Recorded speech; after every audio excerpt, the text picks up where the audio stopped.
Iblis yang kubesarkan membelah perutku dengan pedang pada jamuan makan terima kasih guru. Dia memutar gagang pisau dan dengan lembut berkata, "Maafkan aku, Shizun. Aku ingin menyelamatkan Naruo. Jika kamu kehilangan inti emasmu, kamu masih bisa hidup." Tapi dia tidak bisa. Dia mengulurkan tangannya, tetapi rongga perutku kosong.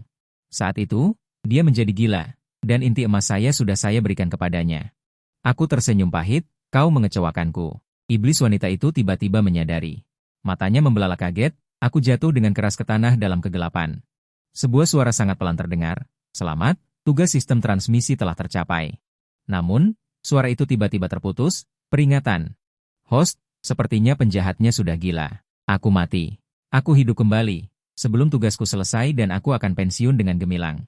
Sistem memberitahuku bahwa aku harus kembali untuk menyelamatkan dunia karena protagonis akan dibunuh oleh antagonis. Aku merangkak keluar dari kubur. Penampilanku memang menjadi jauh lebih buruk. Robek dan compang-camping, ditutupi bercak-bercak tulang. "Host, sudah 20 tahun berlalu," sistem menjelaskan dengan jujur, 20 tahun. Bintang-bintang bergeser, dunia jungkir balik, iblis yang kubesarkan. Hujan api berwarna darah perlahan turun, merembes titik-titik hitam di tanah tandus. Pedang tainku berdiri tegak di depan batu nisan. Aku mengulurkan tanganku, pedang itu bergetar lembut. Dengan patuh melompat ke telapak tanganku, cahaya dingin bersinar terang, aura spiritual redup. Tidak buruk, sekarang, aku tidak harus lagi mengikuti batasan naskah. Pengalaman yang terkumpul di berbagai dunia membuat kekuatan spiritualku melonjak. "Shizun," sebuah suara bergetar tak percaya. Aku berbalik dan melihat Wu Qianshui berdiri dengan pedang terhunus. Murid pemberontak yang dulu tersenyum. Membelah perutku untuk mengambil inti emasku. Di bawah pedangnya, protagonis wanita, Jin Muyan, sudah hampir mati. Darah di sekujur tubuhnya menyebar. Aroma karat yang kuat muncul. Dia akan mati. Aku mengerutkan kening. Segera tidak dapat mengejar, wajah Wu Qianshui pucat, kesombongan dan keangkuhan saat bertarung barusan hilang.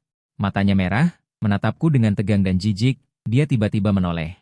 Bergegas ke bawahan dan bertanya, "Apakah kalian melihat Shizunku? Atau apakah aku bermimpi lagi?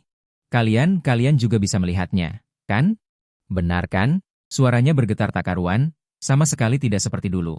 Penuh kekuatan, mengancam, Wu Qianshui menatap tajam. Mata semua bawahannya, ketika menyadari bahwa mereka duduk tegak dan menatapku dengan waspada. Dia baru yakin bahwa dia tidak bermimpi. Dia tersenyum, lalu mencibir. Seperti akan menangis, mata yang haus darah, bahkan ujung matanya pun kemerahan. Klang, dia melemparkan pedangnya, merentangkan kedua tangannya. Seperti orang gila yang saleh, "Shizun, kamu masih hidup? Bagus sekali." Dia mendongak, tersenyum padaku. Aku meliriknya, senyum ini, aku sangat familiar. Sebagai peran pendukung dari penjahat wanita yang melawan surga, aku pernah dengan teliti membimbingnya. Dan diam-diam mencintainya, bahkan jika Wu Qianshui memiliki permintaan yang terlalu berlebihan. Selama dia tersenyum seperti ini, aku akan menggelengkan kepala tanpa daya, menuruti semua permintaannya. Kamu ini, membuat masalah di sini, hanya akan menambah musuh. Menciptakan masalah, di bawah bunga pir bulan dingin, aku pernah dengan lembut menyentuh dahi Wu Qianshui, "Mungkinkah kamu?" Saat itu, Wu Qianshui berlutut di depanku. Senyumnya membawa bayangan jahat, "Aku punya Shizun. Aku tidak takut." Aku menghela napas, "Memang, kamu tidak perlu takut, aku akan melindungimu. Bahkan, dengan nyawaku ini, akan melindungimu dengan baik. Tapi sekarang, tugasku semula sudah selesai, dramaku sudah selesai, di mataku hanya ada rakyat jelata." Aku sering melirik Wu Qianshui, mataku tenang, seperti melewati bunga dan rumput. Atau batu biasa. Ketika mataku tertuju pada Jin Muyan. Aku berhenti sejenak. Aku berjalan mendekat, Wu Qianshui tanpa sadar berjalan ke arahku. Dengan patuh ingin memelukku. "Shizun, kamu datang mencariku. Aku tahu kamu tidak marah padaku. Shizun, murid sangat merindukanmu." Namun, detik berikutnya, aku mengulurkan tangan untuk menahan lengannya yang terulur, dan berkata dengan ringan. Akibatnya, aku melewatinya. Senyum Wu Qianshui membeku. Matanya menyusut ketakutan, buru-buru menarik lengannya, dan menatapku dengan tidak percaya.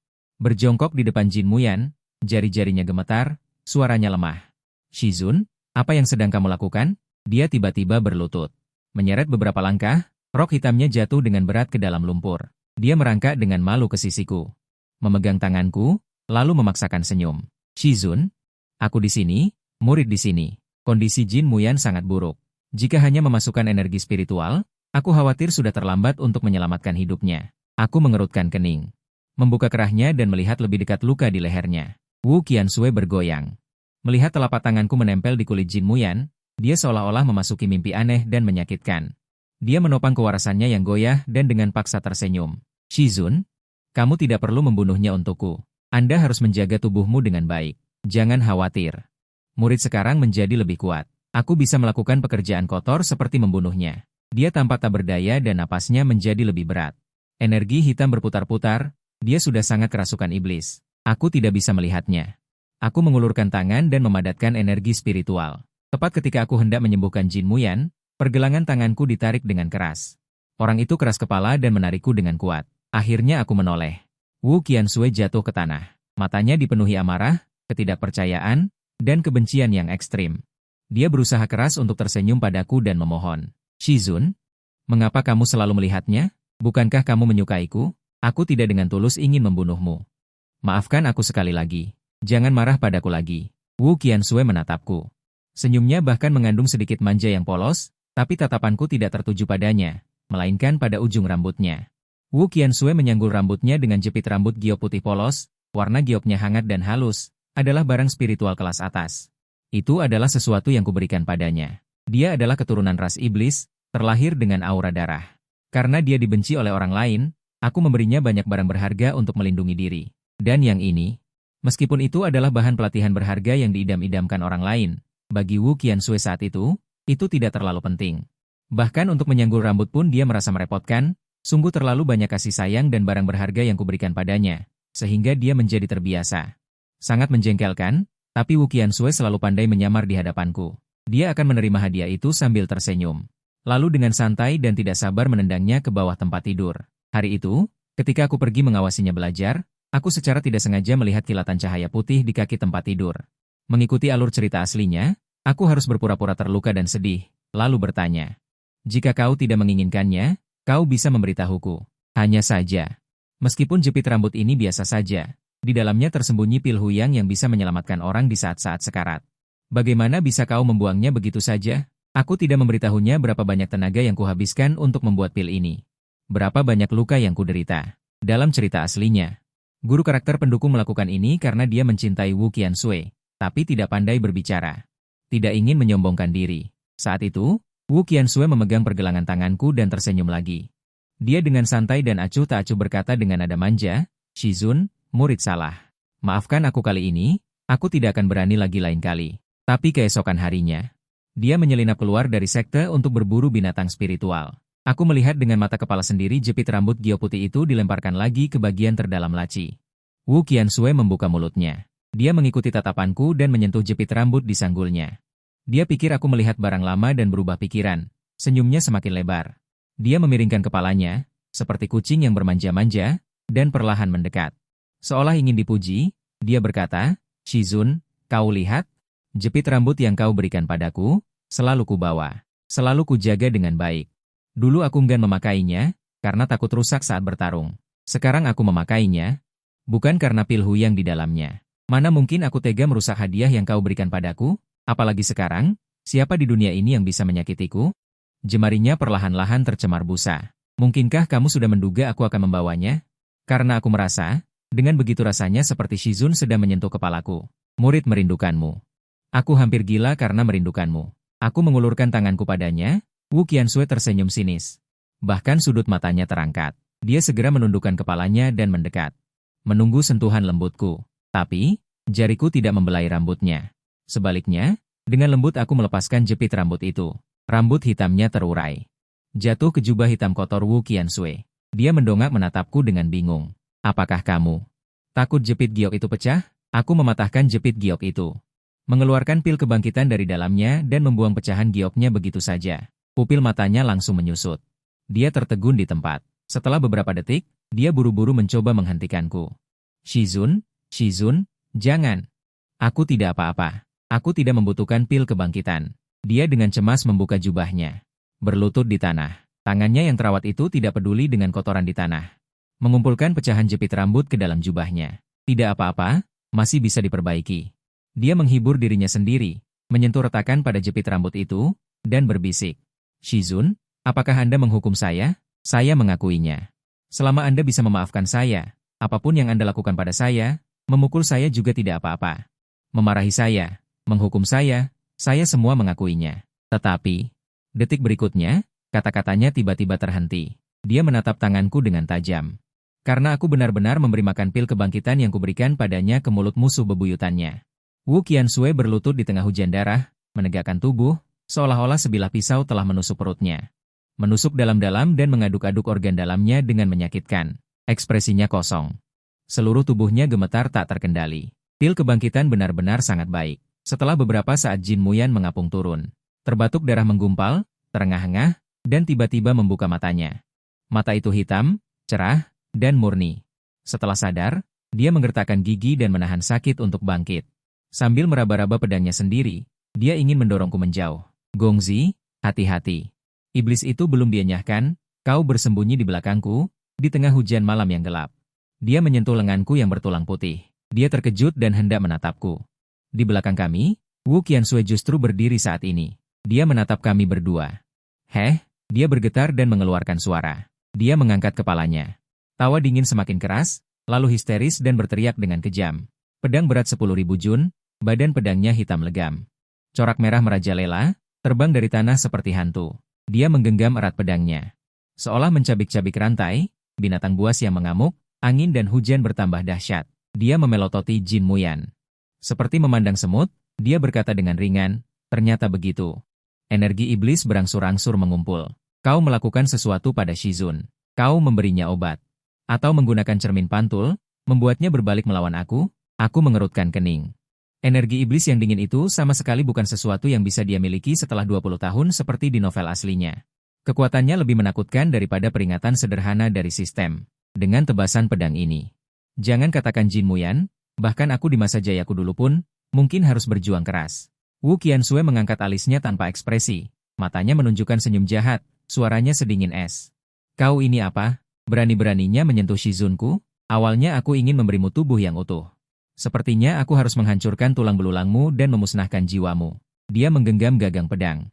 Kekuatan itu begitu besar hingga ujung jarinya memutih, energi iblis mengembun. Hanya dalam beberapa hari singkat. Berkumpul hingga maksimum, lalu Wu Qiansui tertawa sinis dan berteriak dengan marah. Energi iblis menusuk jantung Jin Muyan. Mati kau, aku mengerutkan kening. Aku mendorong Jin Muyan yang hendak menangkis, dan maju dengan pedang. Dentang. Pedang Tain mengeluarkan suara tajam, tulang-tulangku retak lagi. Mata pisau menghantam. Memotong jarinya. Menyingkir. Jangan sentuh Shizunku. Wu Qiansui tertegun. Aku menatapnya dan mengambil pedang Tainku. Wu Qiansui, muridku yang durhaka, tiba-tiba menarik kembali amarah dari peran utama wanita pengganti. Dengan patuh menatapku. Orang yang harus menjauh adalah kamu. Aku berkata dengan tenang. Aku menggantikan peran utama wanita yang terluka, tidak berkata apa-apa lagi. Tanpa melihat Wu Qiansui, aku merobek jimat ruang angkasa dan langsung pergi. Aku menggunakan semua jimat ruang angkasa di dunia penyimpananku. Setelah benar-benar menyingkirkan Wu Qiansui, aku perlahan mendarat. Kami melarikan diri ke dunia manusia. Pasar yang semula ramai dan hidup. Jin Muyan, aku akan membantumu. Membunuh Wu Qiansui. Dia terkejut. Apakah kamu tidak takut dia akan membunuhmu? Aku menggelengkan kepala. Dia melihat bahwa aku berbeda dari orang biasa. Ekspresinya menjadi serius. Siapa sebenarnya kamu? Pertanyaan ini sederhana. Namun, sangat sulit untuk dijawab. Aku mendongak dan melihat langit berwarna darah yang tak berujung. Di mataku, itu adalah bisikan iblis yang tak terhitung jumlahnya. Aku mengabaikannya. Barisan karakter hitam besar muncul di udara. Wu Qiansui menjadi gila. Tidak akan ada hari yang damai. Aku bisa mengintip semua cakrawala. Atau bisa dikatakan, rahasia surga hanya bisa diubah karena aku. Aku berkata dengan lembut, aku adalah dewa. Aku menunduk menatapnya. Aku adalah dewa yang datang untuk menyelamatkan dunia. Aku mulai membentuk kembali roh primordialku sambil bingung dan sedikit bodoh. Setelah menahan diri untuk waktu yang lama, dia berani berbisik kepadaku. Dewa. Bolehkah aku memanggilmu Shifu? Yuan Shuzhong. Dia adalah anak yatim piatu sejak kecil. Tanpa bergantung pada siapapun, dia hanya menemukan buku rahasia dan dengan susah payah memulai jalan kultivasi. Dia ingin memanggilku Shifu. Karena setelah dia mengatakannya, aku akan menjadi orang terdekatnya di dunia ini. Kedekatan yang pernah dibohongi Wu Qiansui dan berpura-pura sakit untuk menyingkirkannya. Tanpa diduga, itu adalah sesuatu yang Jin Muyan coba perjuangkan dengan hati-hati. Aku menghela nafas tanpa suara. Awalnya, aku hanya memegang perasaan tanpa riak, hanya untuk menyelesaikan pekerjaan. Boleh, panggil aku Shifu. Dia sangat gembira. Dia membuang pedangnya dan ingin memelukku, tetapi segera berhenti. Kupikir dia takut pada tulang putih di lenganku, tidak kusangka. Dia berjongkok dengan hati-hati, melihat luka-luka yang membusuk itu, mendongak dan bertanya padaku. Shifu, apakah kamu masih sakit? Aku takut menyentuhmu. Takutnya dia bukan main, bahkan napasnya pun ditahan. Takut aliran udara juga akan menyakitiku. Jimoyan, aku membelai kepalanya. Kamu lupa, aku sudah bilang, aku adalah dewa. Aku tidak takut sakit, kamu tidak perlu mengkhawatirkanku. Tenanglah, bagaimanapun, aku akan melindungimu, bahkan jika harus mengorbankan nyawaku ini. Karena kedatanganku ke dunia ini, memang untuknya. Namun, Jimoyan menggelengkan kepalanya, dia tersenyum. Namun nadanya tegas, Anda lebih hebat dari saya. Apakah karena itu Anda harus melindungi saya? Mana ada alasan seperti itu, Shifu, meskipun aku tidak punya ayah atau ibu.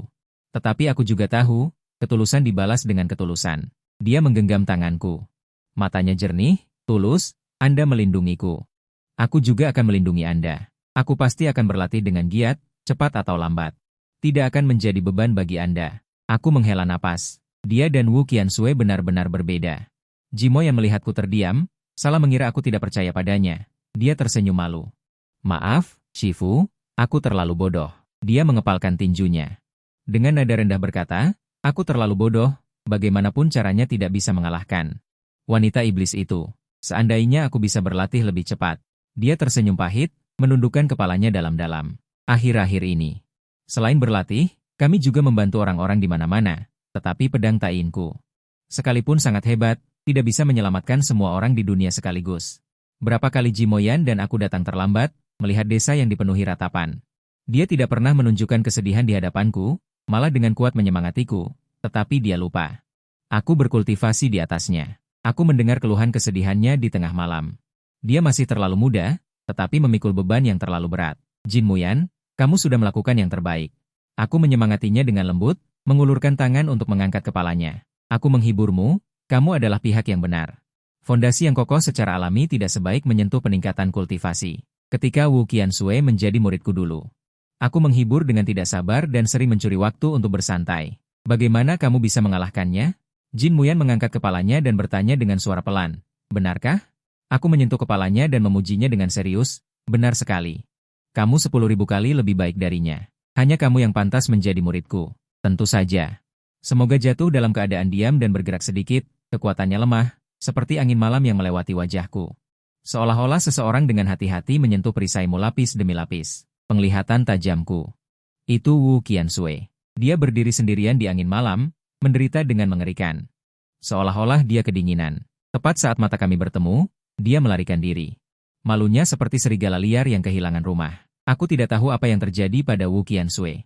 Dia menabrak gunung Sifang dengan tubuhnya, secara paksa merobek celah antara alam manusia dan alam iblis.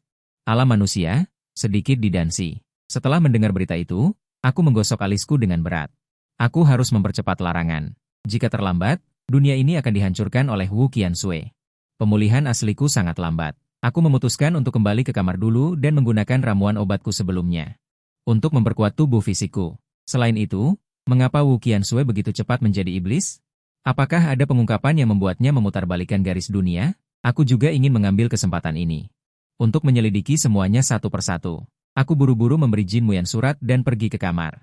Wu Qiansui, mari kita bicara. Shizun, aku tahu Anda akan datang menemui saya. Dulu, ketika saya sakit. Tidak peduli selarut apapun, Anda akan datang menemui saya. Iblis yang menabrak gunung Sifang itu. Berdiri di depan gerbang gunung, jelas terluka karena serangan balik, tetapi tersenyum cerah. Aku menundukkan mata dan terdiam. Chang Nianfeng. Husilou, dulu adalah tempat tinggalku. Mengambil homofon dari bernapas, menyimpan harapan untuk melindungi Wu Qiansui. Aku mendongak melihat cambuk. Wu Qiansui mendekat perlahan, menarik ujung jubahku. Shizun, dia berhati-hati, mengubahnya menjadi tatapan yang sangat lembut. Seolah takut membangunkan mimpi indah, kamarmu, aku menyuruh orang untuk membersihkannya setiap saat. Hanya saja sudah 20 tahun, tak terhindarkan sedikit usang, jangan tersinggung.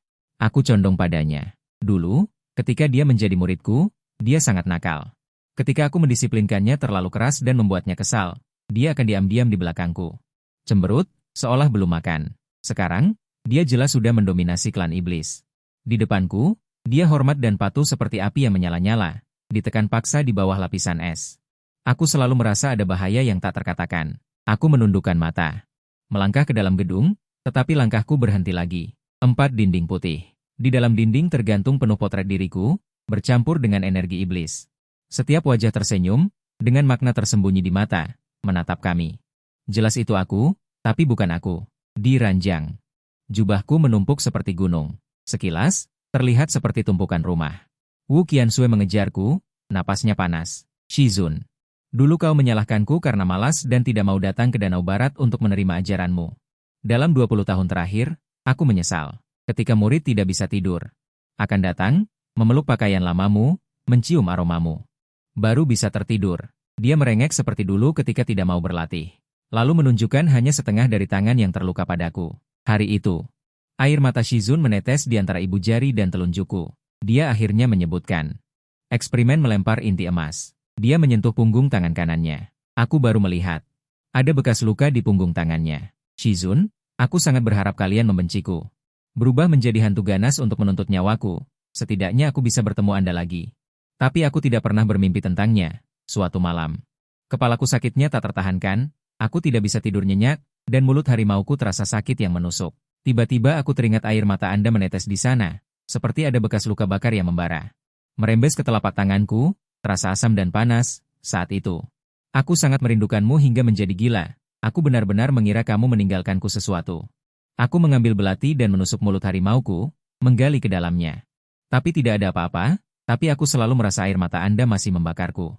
Jadi aku menusuk lebih dalam, mengaduk-aduk daging, meninggalkan genangan darah di tanah. Baru saat fajar menyingsing aku tersadar, dia menggelengkan kepalanya. Tersenyum mengejek diri sendiri. Shizun, menurut Anda lucu tidak? Aku melihat senyum Wu Qianshui perlahan menghilang, dia mengerutkan kening.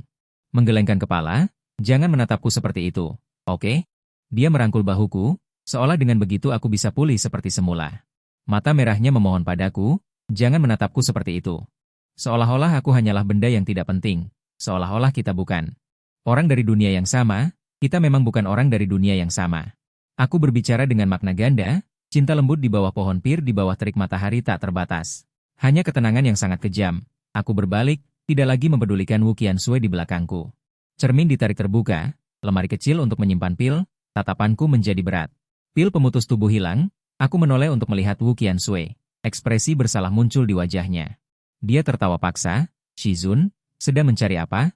20 tahun sudah berlalu, banyak hal yang tidak bisa ditemukan juga bisa dimaklumi. Aku akan membantumu bertanya, kamu memberikannya pada Shenlu untuk dimakan. Aku memotongnya. Dia ragu-ragu, terdiam lama, dan akhirnya menjelaskan secara resmi.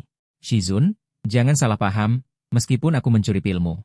Keterasingan dan ketidakpedulian, senyum terakhirnya juga menghilang, tenggorokannya menelan ludah dengan cemas. Shizun, hukum aku.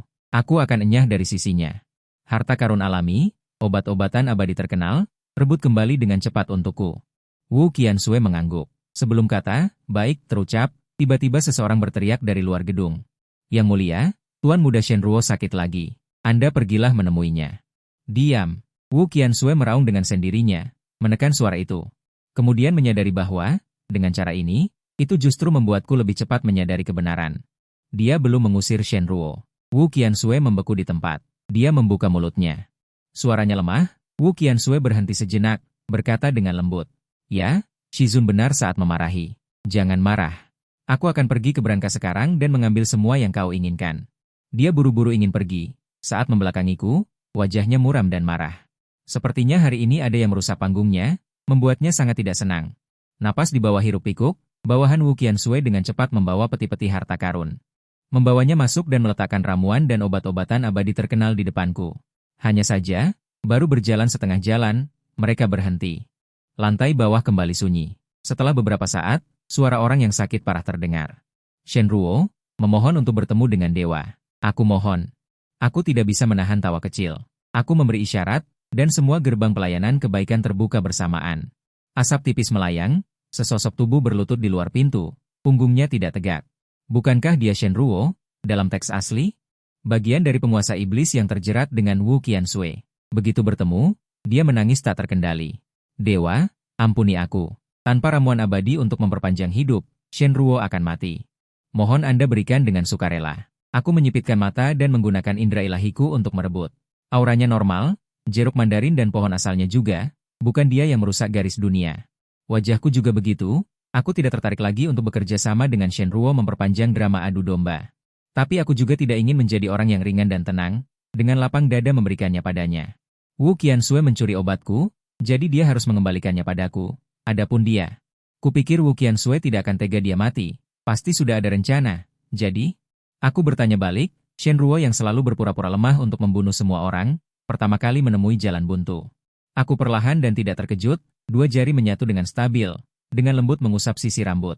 Ruas jarinya masih ada sedikit tulang putih, belum tumbuh daging baru, semua orang akan mati. Jangan lupa, aku sudah mati selama 20 tahun, Shenruo terkejut. Federasi mencari Dao, dewa, dulu aku juga dengan susah payah menasihati Qianxue. Jangan membuang intisari emas Anda, hanya saja dia terlalu khawatir tentang penyakitku, sehingga menyebabkan kesalahan besar. Anda jangan menyalahkanku, aku juga tidak tahu, dia mendongak. Ketakutan seperti darah yang dibuang, aheng dia memberikan harta karun alam ini kepada Anda, mungkin bukan karena menuruti Anda. Tetapi ingin merebut kembali tubuh Anda, lalu melatih intisari emas untuk menyelamatkanku, aku tahu Anda sangat mencintainya. Sulit untuk berpisah, tetapi hatinya sudah bulat, mengapa Anda bersikeras? Lebih baik Anda berikan padaku saja. Jangan biarkan dia menyakiti hati Anda lagi. Aku dengan tenang melihatnya, tidak apa-apa, tidak ada apa-apa. Aku bukan Shizun, aku hanya host yang datang untuk menyelamatkan dunia, aku tidak pernah mencintainya. Jadi bagaimana bisa ada kesedihan? Sekarang bahkan tidak perlu lagi berakting. Sedih, lelucon, kataku dengan acuh tak acuh. Shenruo dengan tidak percaya menatapku, Anda bilang apa? Apa Anda tidak percaya perkataanku? Aku menggelengkan kepala dengan ringan, tidak masalah. Ekspresiku tenang seperti sedang mendengarkan opera tang. Kesedihan dan kegembiraan, sama sekali tidak terlihat sedikitpun kemarahan dan kesedihan terhadap pengkhianat. Ringan dan tidak peduli, seperti menyeka salju yang jatuh di bahu dengan santai. Benar atau salah? Tidak masalah, Wu Qianxue juga tidak ada hubungannya denganku. Bagaimanapun juga sekarang. Merebut barangku, dia tidak bisa melakukannya, apalagi kamu. Shenruo begitu cemas hingga ekspresinya hancur. Dia baru saja akan berbicara, tapi malah mengarahkan pandangannya dengan tajam keluar pintu. Wu Qianxue berdiri di ambang pintu. Dia menatapku dengan tatapan kosong. Aku hanya pernah melihat ekspresi seperti ini sekali. Ketika Wu Qianxue berusia 5 tahun, dia ditinggalkan oleh orang tuanya. Dia tidak bisa mengejar kereta orang tuanya. Dia jatuh ke tanah, dan orang-orang yang lewat menghindarinya dengan jijik. Saat itu, dia duduk tak berdaya di kubangan lumpur sampai aku datang untuk menjemputnya, barulah dia menangis. Ciuman itu keluar. Dia mengepalkan tinjunya dan menatap benda suci itu dengan dingin. Setelah dia melarikan diri dengan malu, Wu Qianxue menutup pintu dan berlutut. Dia membenturkan kepalanya dengan keras. Bajunya dipenuhi kepingan salju, entah apa yang telah dia lakukan. Shizun, aku tidak berpikir seperti itu, katanya pelan. Dia berlutut di hadapanku, mencengkeram bajuku. Dia menariknya dengan erat. Dia dengan mendesak ingin memohon padaku untuk menoleh dan melihatnya. Aku benar-benar ingin menyelamatkanmu, tanpa maksud lain. Jika aku ingin menyakitimu lagi, aku bersumpah aku akan mati tanpa dikubur. Tidak masalah. Aku menggelengkan kepala. Dia benar-benar panik. Wu Qianxue terdiam beberapa saat. Baru kemudian dia berkata dengan lembut, Shizun, aku salah. Aku sangat salah. Dia mendongak dan terkekeh pelan. Shizun, Anda tidak pernah mengatakan mencintaiku, tapi di mana-mana Anda mengatakan mencintaiku. Anda melindungiku, membantuku, mengajariku. Tapi, entah kenapa, aku selalu merasa bahwa semua ini hanyalah fata morgana. Jadi, dulu, aku tidak bisa menahan diri untuk membuat masalah yang lebih besar, mencoba menguji batasan Anda. Melihat seberapa baik Anda akan memperlakukanku. Alisku terangkat. Aku tidak menyangka Wu Qianxue begitu peka. Mampu melihat setengah dari kebenaran dunia ini. Aku terlalu takut. Shizun, karena ketika aku kehilangan jepit rambut yang Anda berikan dan Anda menemukannya. Anda merasa sakit dan sedih, tetapi ketika saya memegang pergelangan tangan Anda, denyut nadi Anda tidak berubah sedikit pun. Wu Qianxue menundukkan kepalanya. Apakah Anda masih ingat suatu hari di bawah pohon pir berbunga 2 bulan? Anda menyentuh dahi saya dan berkata akan melindungi saya? Jelas ketika Anda menatap saya. Tatapan Anda lembut dan penuh kasih sayang. Tetapi dalam sekejap mata, tatapan Anda tiba-tiba menjadi dingin. Malam itu, saya menjadi iblis dalam kecurigaan dan penderitaan. Saya mengerutkan kening, ternyata begitu. Jika dihitung seperti ini, dia menjadi iblis 6 tahun lebih awal dari Yuan Shu. Tidak heran kekuatan tokoh utama wanita tidak sebanding dengannya. Hati saya menjadi dingin, ternyata begitu. Haruskah saya menyalahkannya karena terlalu sensitif? Atau menyalahkan akting saya yang buruk? Setelah melewati ribuan dunia, saya tidak menyangka bahwa tugas terakhir sebelum pensiun ini gagal. Wu Qianshui tersenyum kecil. Shizun, saya salah. Saya salah karena salah paham dengan Anda. Anda bahkan bisa memberikan Fajra kepada saya. Anda benar-benar mencintai saya. Dia tersenyum pahit. Sayangnya, terlalu terlambat untuk menyadarinya. Dia ingin menggenggam tangan saya. Dia memanggil saya dengan sungguh-sungguh. Untungnya, surga memberi saya kesempatan sekali lagi. Jadi, mohon, beri murid ini kesempatan sekali lagi. Kali ini, mari kita hidup dengan baik. Baiklah, saya berjanji. Jika saya mengatakan tidak bisa, saya diam-diam mempersiapkannya. Senyum Wu Qianshui semakin dalam. Dia menatap saya dengan lembut, tetapi energi iblis di sekelilingnya mengunci saya seperti besi halus. Shizun, dia menggenggam tangan saya, membiarkan telapak tangan saya menempel di perutnya. Suaranya lembut, sabar, dan tenang. Fajra Anda ada di dalam perut murid ini. Kita sudah menjadi satu. Anda tidak bisa melepaskan saya. Garis darah kita telah meresap ke dalam darah. Pedang Taiyin mengeluarkan dengungan, karena ingin mengoreksi garis dunia. Jika kemampuan tokoh utama wanita tidak cukup, lalu mengapa saya tidak bisa membunuhnya sendiri? Saya mengepalkan pedang. Tanpa ragu mengangkat pedang dan menebasnya beberapa kali. Wu Qianshui bereaksi dengan sangat cepat dan menghindar ke samping. Energi iblis yang lemah juga menghilang bersamanya. Saya mengambil kesempatan ini untuk melarikan diri dari serangan terakhir. Hanya ingin menelan, membunuh dengan keberuntungan. Saat ujung pedang hendak membelah artefak iblis yang tampak bergejolak itu, kata-kata merah darah berukuran besar tiba-tiba muncul di udara, memperingatkan Inang. Sistem serius, apa maksudnya? Aku sekarang sudah tidak perlu memerankan pemilik asli, bagaimana mungkin? Mata Wu Qianshui berbinar. Shizun, kau menyayangiku, tidak tega membunuhku? Minggir, aku tidak ingin lagi terlibat dengannya. Shizun. Shizun, Wu Qianshui mencengkeram pergelangan tanganku dengan erat, aku mencibir. Bagaimana? Masih ingin membunuh sekali lagi? Di balik ekspresi tenang Wu Qianshui tersembunyi kekuatan yang kuat. Dia menahan diri dan merendahkan suaranya, tidak boleh meninggalkanku. Matanya memerah, menyiratkan bahaya. Dulu, dia selalu bersikap rendah hati. Sekarang akhirnya memperlihatkan wajah asli seorang iblis. Shizun sekarang lemah dan tidak bersemangat, jangan paksa murid untuk melanggar aturan. Aku tersenyum, melanggar aturan bagaimana? Shizun, kau memberikan gu dalam obatku. Atau racun cinta yang terkubur dalam tungku? Wajahnya berubah, di saat berikutnya dia akan bergerak. Gu yang ada di tubuhnya ternyata tidak bergerak sama sekali. Aku menatapnya dengan tatapan merendahkan. Tanpa kesedihan atau kegembiraan. Dia adalah karakter dalam buku, dan aku seperti pemain yang menggunakan ceat. Aku telah mengintip seluruh kehidupannya, memahami sepenuhnya sifatnya. Tentu saja aku mewaspadainya. Wu Qianshui adalah anak serigala yang tidak bisa kenyang. Dia terbiasa saat tersesat di jalan sesat.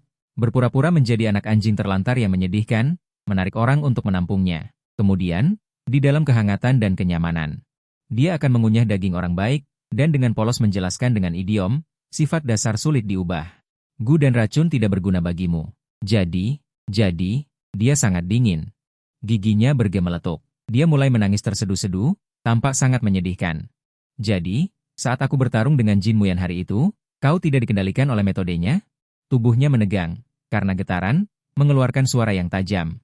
Seperti suara tercekik, apakah kamu benar-benar ingin menyelamatkannya selama ini? Bimbinganmu padanya juga tulus dan sepenuh hati. Tentu saja. Kamu adalah iblis, tentu saja aku membantunya, tetapi dia adalah musuh bebuyutanku. Dia membunuh klanku, dia sama sekali tidak tahu. Air mata bergulir jatuh. Aku mengerutkan kening, di kehidupan selanjutnya aku menghunus pedang dan bersiap. Wu Qianshui menggelengkan kepalanya. Energi iblis menempel di wajahnya, digambar menjadi pola spiritual hitam. Tidak benar. Tidak benar, seharusnya tidak seperti ini. Kamu bilang akan melindungiku. Kamu bilang akan mencintaiku. Kamu jelas selalu berada di pihakku, jelas tidak akan pernah pergi. Berada di pihakku, Wu Qianshui, aku dengan tenang memberitahunya. Mengapa kamu bersusah payah berakting? Kamu tahu betul bahwa Shizun yang melindungimu sudah kamu bunuh. Wu Qianshui menatapku dengan sedih, tapi aku meminta maaf, aku lebih tulus dari sebelumnya. Lebih hormat, Anda tidak memaafkan saya? Dia menatapku dengan polos. Kata-kata yang diucapkan, tetapi begitu naif hingga kejam. Wu Qianshui, kamu tidak tahu akibat dosanya, aku sendiri yang mengatakannya, aku memutuskan hubungan dengannya. Dulu kita adalah guru dan murid, sekarang kita adalah musuh. Wu Qianshui di depanku. Seperti batu yang hampir dingin, dari setiap celah mengalir air mata asam. Air matanya menetes di bekas luka di antara ibu jari dan telunjuk. Shizun, kamu tidak bisa begini, aku akan menyesal, kamu beritahu aku bagaimana aku harus menyesal. Aku bisa melakukan semuanya, tetapi kamu tidak bisa sepenuhnya meninggalkanku. Aku melakukan kesalahan, aku seharusnya tidak mengambil pil emasmu. Menolak menyelamatkan Shenruo, dia terisak, tetapi aku adalah iblis, aku menderita penghinaan manusia, aku sama sekali tidak tahu bagaimana mencintai orang. Shenruo adalah anggota klan pertama yang aku temui, ketika aku melihatnya, aku seperti melihat diriku sendiri. Aku memeriksa terlalu dekat dari dalam, mengira rasa identitas semacam ini adalah cinta. Aku salah. Shenruo menghinamu, aku baru saja menghukumnya sepenuhnya. Shizun, yang kucintai adalah kamu. Dia menatapku dengan pucat, menunggu jawabanku. Di luar gedung, sebuah teriakan panjang menembus langit malam. King Ming, jujur, iblis. Lepaskan orang itu. Mati, terkutuk. Wu Qiansui dengan marah mendongak. Dia menarik napas dalam-dalam, akhirnya menahan amarah di matanya. Dan ekspresi haus darah dan pembantaian. Dia dengan sabar menyerahkan sebuah kotak kayu kepadaku. Ini hari ini. Bahan obat terakhir yang kukembalikan padamu. Semoga Shizun segera mencapai kesempurnaan dan kesehatan yang panjang. Dia tersenyum paksa, pikirkan lagi, jangan marah pada muridmu. Kembalilah, aku mohon. Suara ledakan di luar gedung seperti guntur, suaranya campur aduk. Menutupi suaranya. Wu Qiansui tidak bisa menahannya lagi. Ekspresinya dingin saat dia mengangkat pedangnya.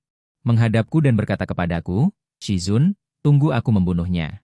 Kemudian aku akan meminta maaf padamu. Aku tidak bisa merebutnya. Aku tidak tahu berapa banyak jalan yang telah Jin Muyan tempuh untuk datang mencariku. Dia bilang dia akan melindungiku. Dia benar-benar melakukan apa yang dia katakan. Jin Muyan berdiri di atas atap, tubuhnya penuh luka, tetapi matanya cerah dan tegas. Memegang pedang IMU, pedang yang compang-camping, menunjuk langsung ke Wu Qiansui. Wu Qiansui, yang dihiasi dengan gaun brokat, rok, liontin giok yang indah, kecuali bekas merah di sudut matanya. Di mana-mana dia lebih kejam daripada kaisar dunia. Satu seperti domba buruan, yang lain seperti es dingin.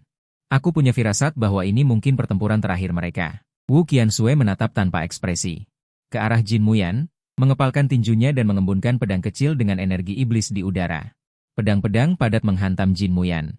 Jurus ini hampir merenggut nyawa Jin Muyan sebelumnya.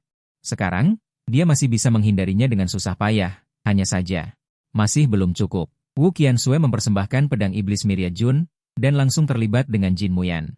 Pedang ganda bertabrakan, cahaya putih seperti api, berkedip di langit malam. Setelah beberapa pertempuran, mereka mundur bersamaan. Jin Muyan mundur beberapa langkah lebih jauh.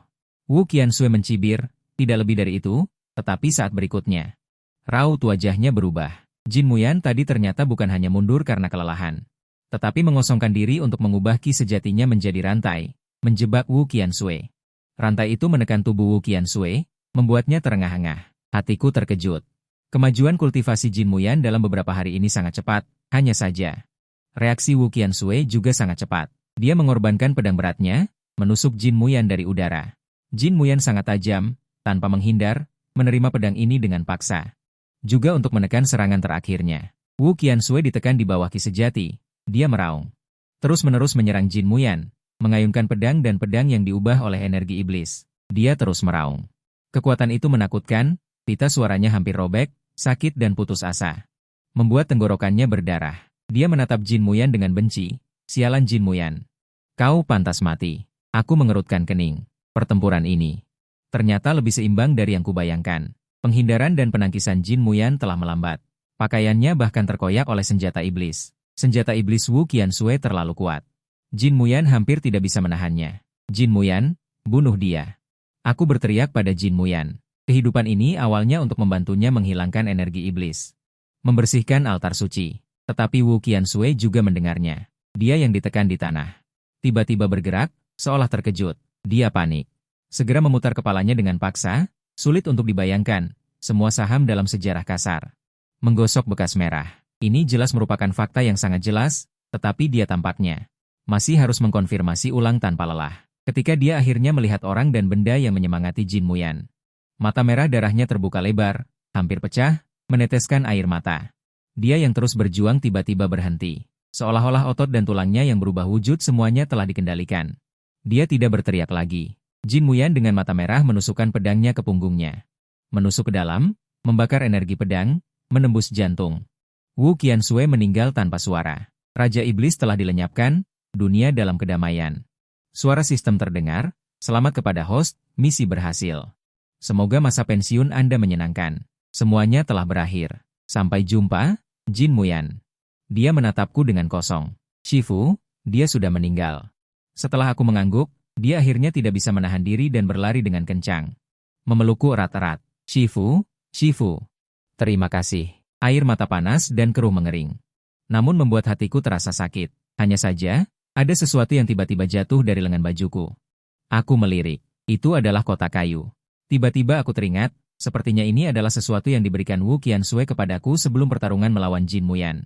Aku hidup kembali. Kasur empuk kota cendana membungkusku lapis demi lapis, seolah memperlakukan harta karun. Di tengahnya diletakkan, adalah inti emasku, Shifu. Jin Muyan sedikit gelisah mengganggu tubuhku. Setelah melihatku tidak sadar, dia baru menghela napas lega.